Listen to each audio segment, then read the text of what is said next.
If you're an older woman and you wake up between 3 a.m. and 5 a.m., do these 3 things. Hey there, welcome. If you're here, chances are you've found yourself wide awake between 3 a.m. and 5 a.m., maybe even more often than you'd like. The world is silent, the sky dark, and it can feel like everyone else is asleep, but your mind, it's racing. Your body? Restless. You might be wondering what's going on, or even feeling a bit frustrated, like you're the only one awake in a world that seems to have paused for the night. Well, let me tell you something. This isn't something that just happens by accident. And trust me, you're not alone in it. If you're an older woman, there's actually a reason your body is waking up at this strange time. But here's the thing. It doesn't have to be a frustrating or confusing experience. In fact, it could be an opportunity, a chance for growth, healing, and even deep reflection. So, instead of lying there staring at the ceiling or tossing and turning, wondering why on earth you're awake, let's flip the script. I'm going to share with you 3 powerful things you can do when you wake up between 3 a.m. and 5 a.m. These things can help you find peace, reclaim control, and turn that quiet, often unsettling time into one of the most meaningful parts of your day. Stay with me. Let's make the most of these early hours, together. Part 1. Understanding the wake-up window. What's happening in your body? Let's start by understanding why this is happening.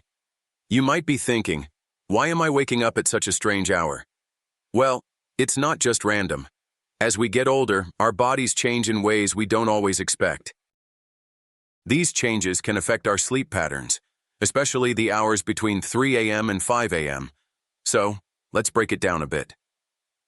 1. The body's natural rhythms. Why do we wake up? First off, it's important to know that our bodies have a built-in rhythm called the circadian rhythm. Think of it like your internal clock. As we age, this rhythm can shift. Older adults tend to have more fragmented sleep.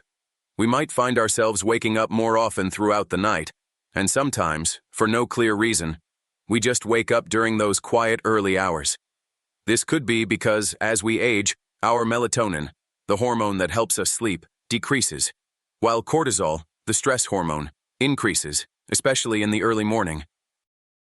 This combination of hormonal changes can make it harder to sleep through the night, and it's totally normal. It's like your body's way of telling you that you don't need as much rest, or that you're waking up naturally in tune with a different schedule. But here's the silver lining. These early wake-ups aren't necessarily a bad thing. They can actually be an opportunity to get in touch with yourself in a way that daytime busyness doesn't allow. 2. Spiritual and psychological interpretations. Is it more than just sleep? But there's more to it than just biology. In many cultures, the time between 3 a.m. and 5 a.m. is considered a deeply spiritual period, sometimes known as the witching hour, but also referred to as a time when the veil between the physical and spiritual world is thinner. In traditional Chinese medicine, for example, this window is associated with the lungs, symbolizing grief and emotional release.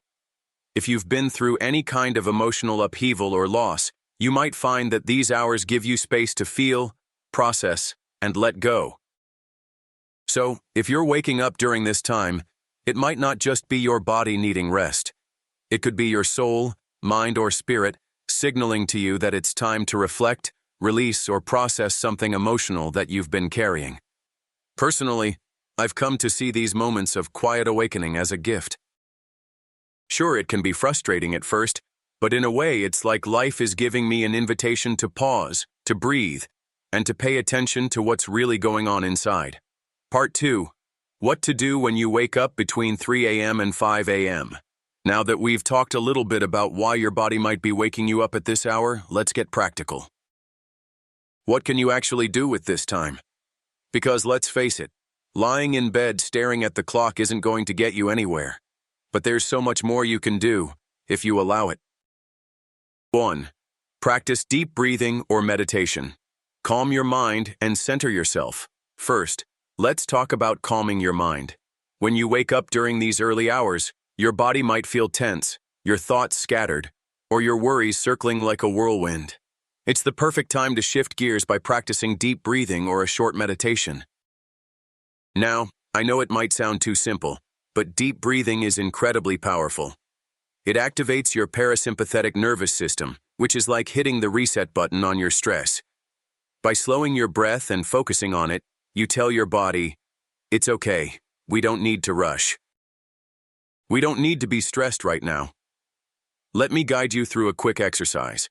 Try this the next time you wake up. Lie comfortably in bed. Close your eyes. Inhale slowly for a count of 4. Hold for 4. Then exhale slowly for a count of 6. Repeat this for about 5 minutes, focusing only on your breath. You'll be amazed at how much more grounded and calm you feel afterward. This practice can help you let go of any anxiety or racing thoughts, and it might even help you get back to sleep. But even if it doesn't, you'll be in a much better headspace to take on the rest of your day. 2. Journal or reflect. Let your thoughts flow. Another powerful way to spend your early morning time is to journal. I can't stress this enough. There's something magical about writing down your thoughts in the quiet of the night. When the world around you is asleep, your thoughts feel freer, more raw, and more honest. Grab a notebook or a piece of paper and just let your mind flow. Don't worry about grammar, punctuation, or how it sounds. Just write. This could be about anything, from the emotions you've been grappling with, to your dreams, to your hopes for the future. If you've been going through a tough time emotionally, you might find that journaling during these early hours is a way to process feelings of grief, fear, or frustration. But it's not all about the heavy stuff. It could also be about the simple, beautiful things in life. What you're grateful for, what made you smile recently, or even just a reflection on how you're feeling in that moment. You'd be surprised how much clarity can come from putting your thoughts on paper. I've had moments where I've woken up in the middle of the night, started writing, and by the time I stopped, I had new insights into myself, or a situation that I didn't have before. It's a powerful tool, and one that I highly recommend. 3. Set intentions for the day or night. Ahead. Make the time count. Lastly, let's talk about setting intentions. Now, I know the idea of setting intentions might sound a little new age, but hear me out. This is different from just making a to-do list. Setting an intention isn't about tasks or productivity. It's about giving your day, or the remainder of your night, purpose and direction. When you wake up between 3 a.m. and 5 a.m., you have a rare opportunity to reframe your mindset for the rest of your day. You're not just reacting to life. You're choosing how to feel, how to be, and what to focus on. This could be as simple as deciding to approach the day with gratitude or to let go of something that's been weighing you down. For example, I've had mornings where I woke up feeling heavy with worry about the future. But instead of letting those worries take over, I set the intention to focus on being present, and it made a huge difference in how I approached the rest of the day. Try it the next time you're awake during these early hours. Close your eyes, take a few deep breaths, and quietly ask yourself, what do I want to focus on today? How do I want to feel? And then let that intention guide you as the day unfolds. Part 3.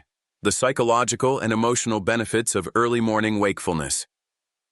Now that we've talked about the what and how of making the most of your early morning hours, let's dig into the deeper, more emotional side of waking up between 3 a.m. and 5 a.m.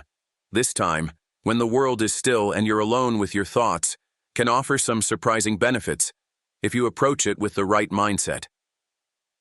1. Breaking free of the night owl. Mindset. We live in a world that often glorifies productivity, being busy, being active, and doing things constantly. It's easy to feel like you're supposed to be up and about, keeping pace with everyone else. As an older woman, there's sometimes an added pressure to prove you can still keep up with the younger crowd, even if your energy doesn't quite match it anymore. But here's the thing. Waking up between 3 a.m. and 5 a.m. is actually a chance to break free from that cycle. Instead of being driven by the demands of the day, you get to create a new rhythm for yourself. I've found that waking up during these quiet hours has allowed me to redefine what success and productivity look like. It's not about running errands, hitting deadlines, or keeping a frantic pace. It's about being, in the moment, in peace, in alignment with who I truly am at this stage in my life. If you're waking up at this time, think of it as your body's way of telling you it's time to slow down and embrace a new phase. The early morning hours don't have to be about doing or checking off boxes. They can be about being. You don't have to compete with anyone or measure up to any standard. You get to set your own pace. This can be an incredibly liberating mindset shift. Rather than trying to force yourself into a night owl mold that doesn't fit, use the time you wake up as an opportunity to embrace where you are right now, both emotionally and physically. 2. Exploring loneliness versus solitude. Now, I know that when we wake up in the middle of the night, especially if it happens often, feelings of loneliness can start to creep in. Maybe your partner is snoring soundly beside you, or maybe you're living alone, and you can't help but wonder why you're awake when the world is still asleep. It's easy to feel isolated during those hours. But here's where we can make a powerful distinction between loneliness and solitude. Loneliness is the feeling of being disconnected, of wanting to be around others but being unable to. It can feel like a painful void. But solitude, on the other hand, is something entirely different. It's a space where you can be fully yourself, away from distractions, and in tune with your own thoughts. I've found that waking up during these early hours can actually be a beautiful form of solitude. It's like the world has quieted down, and you have the opportunity to be present with your feelings, your thoughts, and your own inner voice. Solitude isn't something to fear.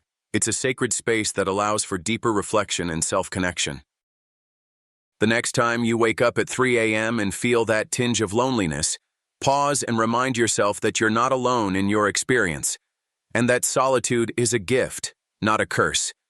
Use it as a moment to nourish your soul. Journaling, deep breathing, or simply sitting with your thoughts can transform this time into a period of rejuvenation. 3. Grieving and letting go. Many older women face significant losses, whether it's the loss of loved ones, changes in health, or even the loss of certain life stages as we age. If you're finding yourself waking up in the middle of the night, it's possible that grief or unresolved emotions are coming to the surface. These quiet, still hours offer a perfect opportunity to process those feelings, however raw they may be. I know firsthand that grief can feel overwhelming, and sometimes it's during the stillness of night when the weight of it hits hardest. But here's something I've come to realize. Waking up in the middle of the night can be a time of emotional healing. It's like the universe is giving you the space to grieve, reflect, and slowly release what you've been holding onto. If you're struggling with grief, try using the early morning hours to just sit with your feelings. Cry if you need to. Talk to yourself, even if it feels strange. Let the sadness come and go. These moments of early wakefulness can offer you the time to process emotions that might be harder to face during the busyness of the day. Grief doesn't have a set timeline, and sometimes it's in the quiet moments that we're able to release what's been weighing on us for so long. Don't rush it. Let the early hours be a time to honor the emotional journey you're on. Part 4. Practical tips for managing early morning wakefulness. Now, let's talk about how to handle these early wake-ups in a way that doesn't leave you feeling exhausted, frustrated, or stressed out. We've already discussed the emotional and psychological benefits of these moments, but let's get practical about managing them so you don't feel like they're taking over your life. 1.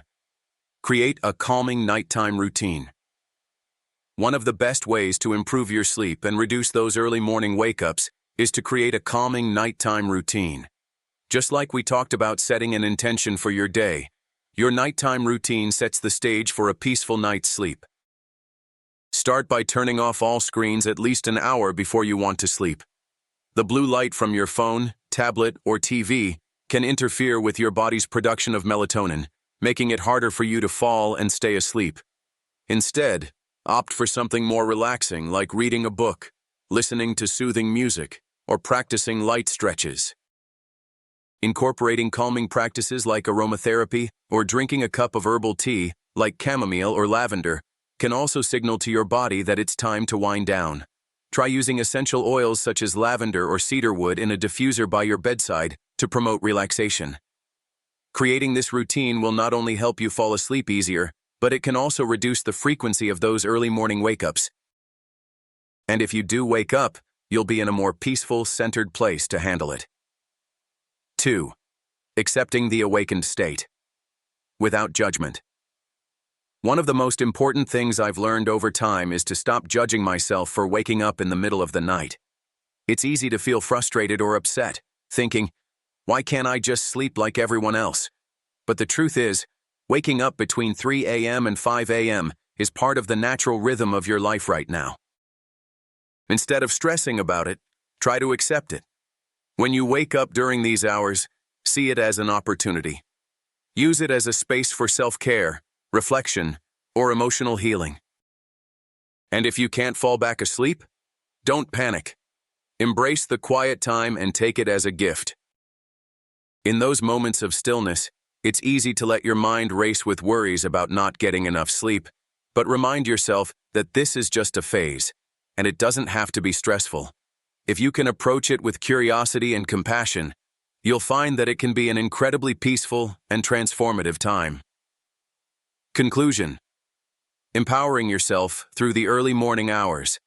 So here we are, at the end of our time together. If you've made it this far, I'm guessing that something has resonated with you. The experience of waking up between 3 a.m. and 5 a.m. isn't just some random inconvenience. It's a meaningful part of the rhythm of your life. And while it can be frustrating at times, we've explored how these hours can offer you more than just an unsettled night of tossing and turning. They can be a chance for deeper self-reflection, emotional healing, and personal growth. Now, the next time you find yourself awake in the stillness of those early morning hours, I want you to remember this. This time is yours. It's a rare opportunity to embrace solitude, to listen to your body and soul, and to center yourself in ways that you might not be able to during the busy, noisy parts of the day. You don't need to rush through it. You don't need to force yourself back to sleep. Instead, try to see it as a gift, one that offers you a chance to connect with your thoughts, set your intentions, and process emotions that need to be released. Whether it's through deep breathing, journaling, or simply accepting the moment without judgment, you have the power to make these early wake-ups transformative. Remember that aging isn't a burden, it's a privilege. Each stage of life brings new lessons, new opportunities, and new ways to deepen your connection to yourself. These early mornings can be a part of that. I encourage you to approach these wakeful moments with compassion, curiosity, and openness. You don't need to fight the natural rhythms of your body. Instead, embrace them. You have more wisdom, more strength, and more beauty within you than you might realize. And these early hours, there's simply a space where that wisdom can unfold. So, if you wake up tomorrow between 3 a.m. and 5 a.m., don't fret. Take a deep breath, and remember, this time is yours to transform. Make it count. Thank you for joining me on this journey. You're not alone in this experience, and together we can turn these early hours into something meaningful. Take care of yourself, embrace the quiet, and know that you have the power to shape your own story, no matter the hour.